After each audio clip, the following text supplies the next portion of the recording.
Dexter and Bertie Yager have earned remarkable success in business and in life by helping others to understand, unlock, and realize their true potential, whether it is business, ministry, or government.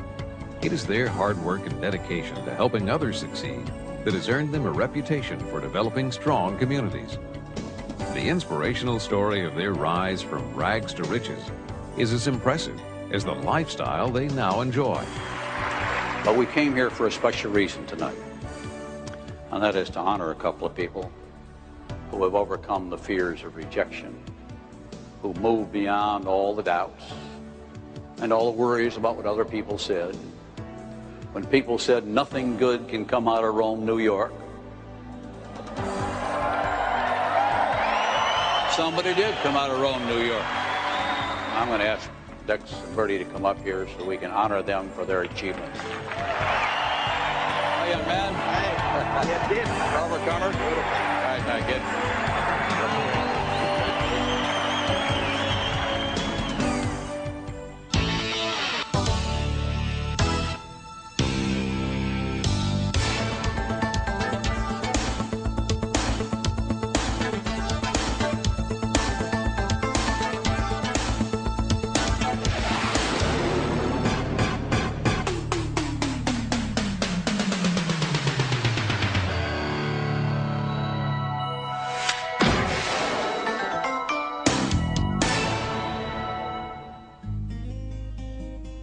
Bertie and I grew up in a small mill town upstate New York, Rome, New York.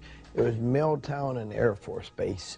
And growing up, I did a little bit of all kinds of work. I shoveled driveways and sidewalks in the wintertime, mowed lawns, and had a paper route. And I had my own little lemonade stand when I was in 6th grade. And I remember I went over with lemonade to an apartment complex, and the guys over there said, this lemonade's fine for a one-time, kid, but we want Coke, get a soda.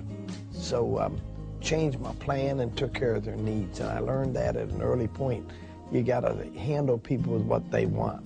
And next thing you know, I was doing $100 a week worth of business profit. And I was making as much as my dad was as a plumber. My mom always said Yagers don't work for other people. And she'd learned that from my grandmother, Yager. So I grew up with that attitude that I was going to have my own business someday. Bertie's my 17-year-old girlfriend. I like to tell people I have a 17-year-old girlfriend because she was 17 when I married her, and she's still my girlfriend. I wanted to be the big achiever for Bertie, and I think more than anything else, I wanted to be her hero. I wanted to be the man that supplied the good things in life to her. Part of the problem was I didn't have a big dream. Bertie was working at Griff's Air Force Base, and I was working for the brewery. And I'd come home, and there'd be a babysitter there, and I'd take the babysitter home, take the kids with me, and then I'd come back and I'd take care of the kids until Bertie got home at midnight. And I'd just stay awake all night long because I got to get her out of this job. There was stress coming from everywhere, it seemed like. I mean, it was like I had 4 little kids, and working 8 hours a day away from home, and all the stuff that would go on at work and everything else, and all the little frustrations. And I just wasn't cut out to work a job with having 4 kids at home, and I just said no way. So after I quit and realized, we were missing my paycheck, and that's when the business came along, about 5 months after I quit work.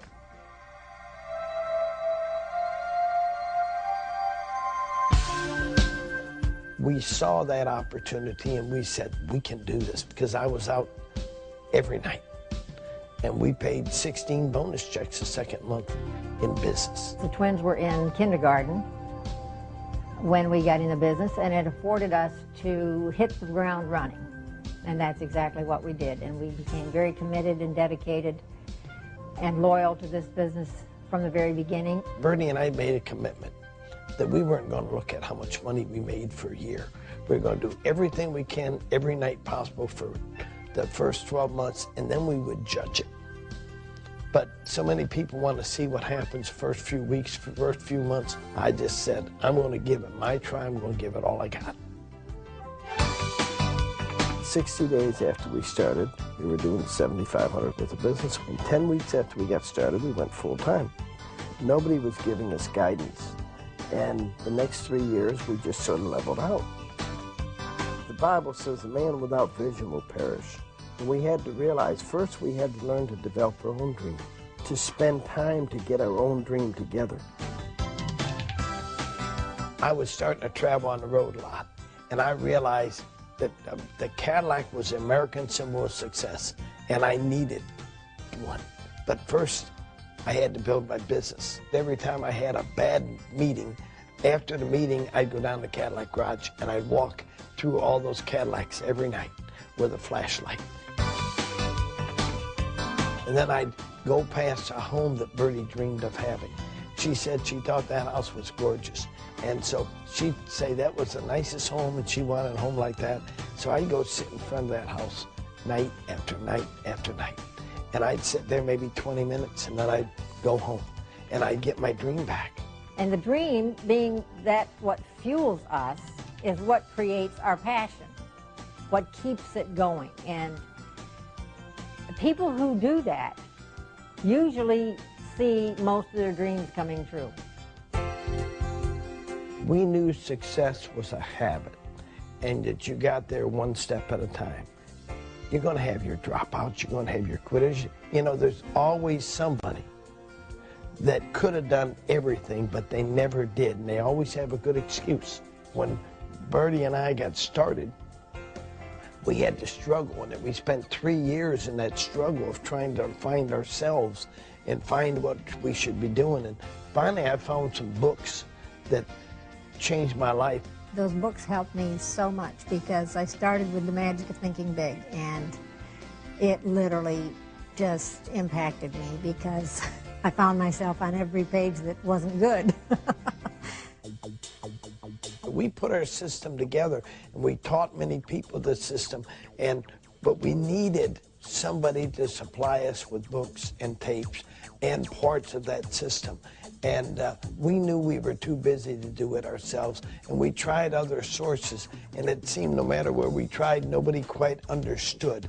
So we taught our kids. They took over and they started a business called Internet, and they've been a bridge through the troubled water that people have in the business to help them get the resources that they need to go hand in hand with our business. So we've been proud to see that affiliation that we have.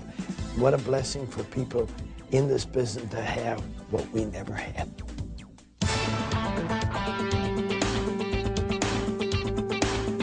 I met Dexter probably about a year and a half, 2 years ago.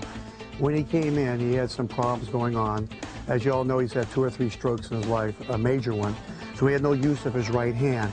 Matter of fact, when he walked in with his hand tucked in his pants. Because when he walked, it would tend to swing freely and run into the furniture. His body fat was at 24%.